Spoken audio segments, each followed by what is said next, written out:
So in this breakdown, you're going to see me open a two-set, aka a group of two girls. It's the nerdy pickup-y term for it, for you nerdy pickup guys watching this.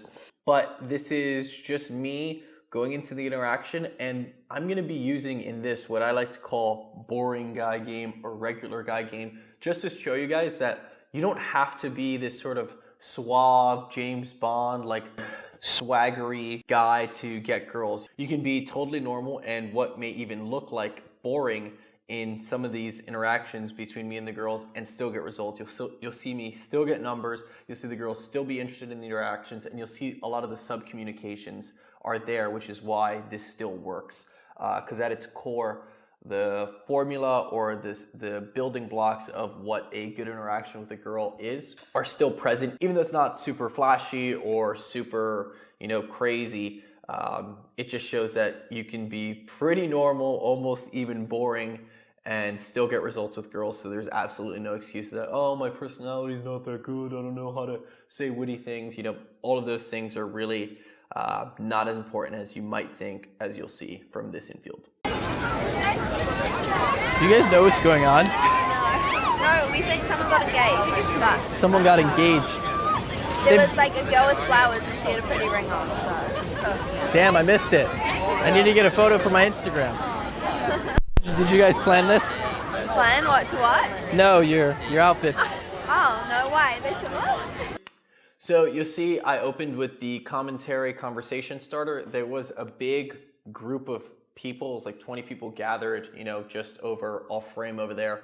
And I saw that the two girls that I approached were watching, so I just went over and said, hey, do you know what's going on over there? This is such a normal and organic way of opening a conversation. It establishes high social value because it's basically me observing what's happening and being chatty and open enough to be like, hey, do you know what's happening? It shows I'm confident and I'm normal and I'm outgoing and I'm talkative because I'm willing and able to open that interaction seemingly out of nowhere, super easily. It just came to my mind and I've sort of like just so happened to blurt it out to them and they happened to be there. This is good because it makes the interaction super natural because they don't put their guard up as if when you come in, hey, you're cute, like talk to me, or hey, you're cute, want to have sex. Like that is a really easy way to get the guard up, which is why if you're doing the compliment conversation starter, it needs to be a little bit more subtle. You'll notice in the Insta-Date formula infield breakdown, I gave a subtle compliment like you looked interesting, you looked intriguing, which is a compliment, but it's very subtle. It's nothing crazy like, hey, like let's have sex, or hey, you're gorgeous.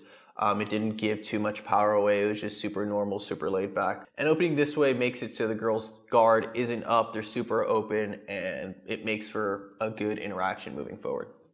Oh, yeah, they're like the same colors. But. You guys are both wearing white tops and black skirts. That's true. Where are you guys from?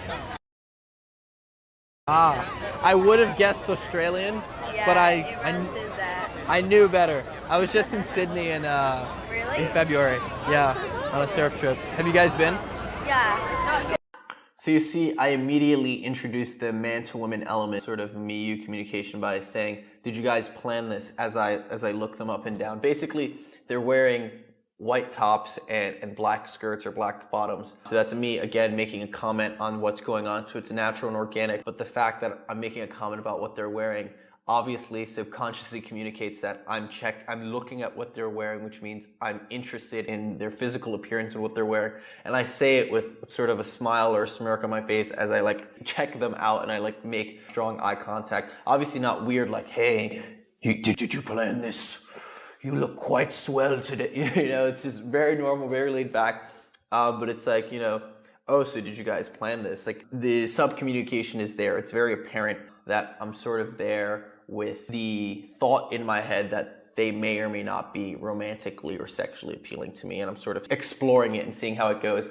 Now that I just so happen to have them there and we started talking based on what was going on over there, it's like, oh, I couldn't help but notice that, you're also, wearing this, and oh, basically sub-communicating, oh, pretty girls, let's see what's happening. And then I make a comment about their accent, so I'm talking to them about that, and then sort of a little bit of biography comes afterwards. You notice I didn't ask for the names yet. This accent is the first piece of biography, and that's because it's important to the interaction, because the way they're talking is different than, everyone else. They're obviously foreigners. So it went from comment about what's going on in surroundings to already a man-to-woman sub-communication of, what are you wearing? Did you guys plan this? And then like commenting about it, strong eye contact, smiling, checking them out. And then we move on to the biography. The biography does not come first. It should almost never come first, because if it does, then you get into the trap of the interview and the sort of boring, lackluster, non-romantically charged conversation. I've been in Australia. I've been to Sydney. You what? Been to Sydney.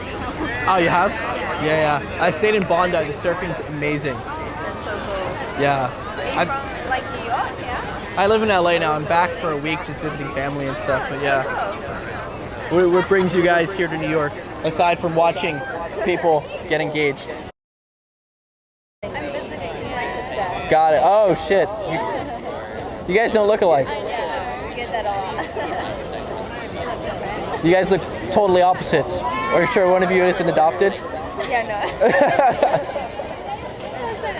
So more sub-communications. Again, like I'm not saying anything crazy. I'm smiling, I'm laughing, but there's nothing super witty or super bantery going on. They mentioned that they were sisters. I look at both of them again, and the one I'm focused on, you notice I'll make more eye contact with, and I'm more positioned towards her. And you notice that I take a look, I take a second, I let the silence settle in a little bit, and I'm looking at them, I look them up and down, I check them, I'm like, oh, you guys look nothing alike. See, these are very subtle, but the subtlety is what's important, because the subtlety is what allows it to be normal and comfortable, as opposed to the overt, hey, I like you, do you like me too, do you want to have sex, which makes girls feel uncomfortable, is weird, and it's not fun, it's not natural, it's not how people communicate in civil society. This is more, hey, we just so happen to talk because of some other thing going on. Now that we're here, let's sort of explore this a little more and see, pretty girls, but let's see what we have here.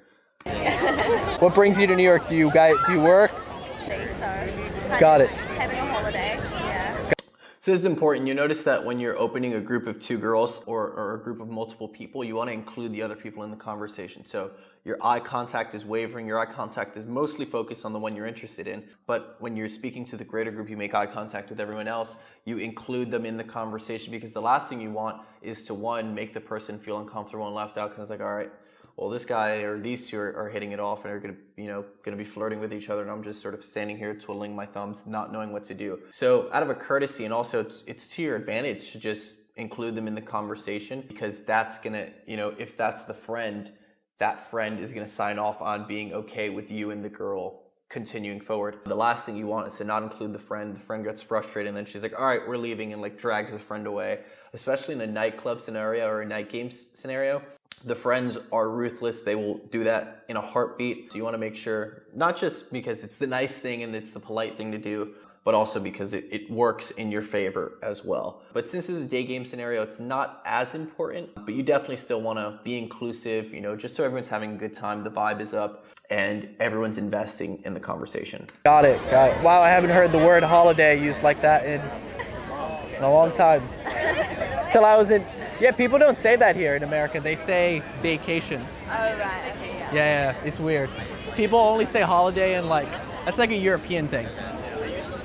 Or I only really heard that when I was in Australia. Everyone's like, oh, you guys are here on holiday. I was like, it's February. There's no holidays in February. Oh, I see. You say it yeah. Holiday is only Like Christmas. like Christmas, Thanksgiving. or Thanksgiving, or one of those things. Holiday isn't really like vacation. Although I get why you would think it's How old are you guys? I feel like you're older and you're younger. You should guess though. Guess, how old do you think I am? There's a lot of risk involved here. This is not easy. It's not easy. If I say the wrong thing, I might offend you. But I'm willing to take the risk. 24 and 22. Got it, okay. How about you? 37. So you see here, I have very comfortable body language. I'm comfortable in the space around me. Another sub-communication that, I'm a high-value guy. I feel entitled enough to open up and, spread myself along the space in a more dominant way. But then you also notice a further sub-communication of how old are you guys? Because at this point in the conversation, since we're talking and the man and woman sub-communications are there, it makes sense for me to ask how old they are. This is relevant information. This is why biography, it's not what you should open with. The biography should only come up when it's relevant to the conversation. Or if you need filler, if there's a silence, you don't really know what to say, it's good to fall back on, but the biography should only be brought up when it's relevant. You'll notice I am 3.5 minutes into this interaction, and I still have not asked or gotten their names. I mean, neither have they, which just shows that even though this isn't the craziest, most wittiest interaction, it's very normal, it's very chill, there's still enough interesting things going on and the sub-communications are there that we haven't even asked for each other's names, just because all of us are just invested in going on in the conversation very smoothly, very naturally. And you'll notice as well when I ask, how old are you guys? I sort of make it a little bit more fun and I raise the stakes by, oh, you know, there's risk involved. I don't want to offend you if I guess you're too old or too young. Again, while I'm keep maintaining strong eye contact and sort of looking her up and down. Yeah. Yeah. I don't look 37. I don't believe you. How old do I look? Wait, what year were you born? I'm 22. Okay. Yeah, that's more realistic. Oh my god. So you see here too, this is nothing crazy. She asks, how old are you? Usually if a girl asks, how old are you, or when's your birthday, or what's your sign, you should always say, guess, or, you know, leave a silence and look at them as in suggesting that they should guess. Don't just be like, oh, I'm blah, blah, blah. I mean, you can, but which is more fun? Which is a more entertaining and creates for a better dynamic in the situation? Oh, I'm 22, or like grossly lying about how old you are, or you could say, oh, I'm 14. You know, something really funny. That way it keeps the vibes up, it keeps it playful, and then it leaves the door open for them to make funnier suggestions about that age. Sometimes it can lead to more sexual or man-woman topics. Sometimes not, but it just makes for more interactive and fun conversation. Because remember, if you show up and you're taking up their time, a lot of times they want to be having a good time themselves too. So you don't want to ever be sort of sucking their fun away. When I was in Sydney is when I surfed a lot. Really? Yeah. I went there on a surf trip. Oh, okay. Yeah, I surf all the time now that I live in LA. But yeah, it's dope. What have you guys been doing for fun here? Exploring. Yeah. Like, What have you seen? Having my sister take me around, like, everywhere. I don't know. We went to like We did Brooklyn Bridge Soho. We today. did. I showed her Brooklyn Bridge. We did like Central Park. Did like cycling. Like I feel like Got it. touristy stuff for Yeah. her to like see everything. Yeah, it was good though. We actually have to go catch the train. Yeah, no worries. You guys should hit me up.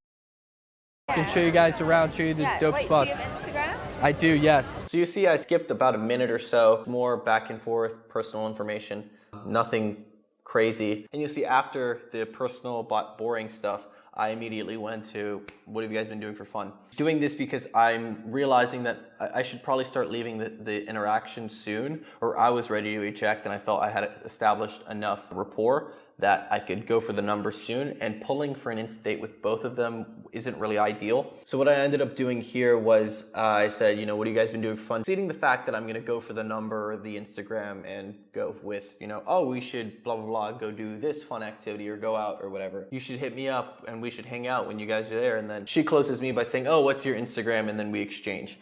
So that just goes to show that you really don't need to be some sort of conversational James Bond ninja who has, you know, the best thing to say, the best comeback all the time, is super witty. Just being normal, being regular, and most importantly, having the sub-communications is the most important part of the entire interaction. As long as the sub-communications are there, everything else will fall into place much more naturally, and you will really not have too much more to worry about. So yeah, sub-communication is super important. You notice my body language, my tonality. I was magnifying and injecting man-to-woman elements throughout, mostly through eye contact, making comments about what they're wearing. And that's basically it. Most important thing to remember, sub-communications are incredibly more important than what you're actually saying. And what you're saying doesn't always need to be something super smooth or super sexy.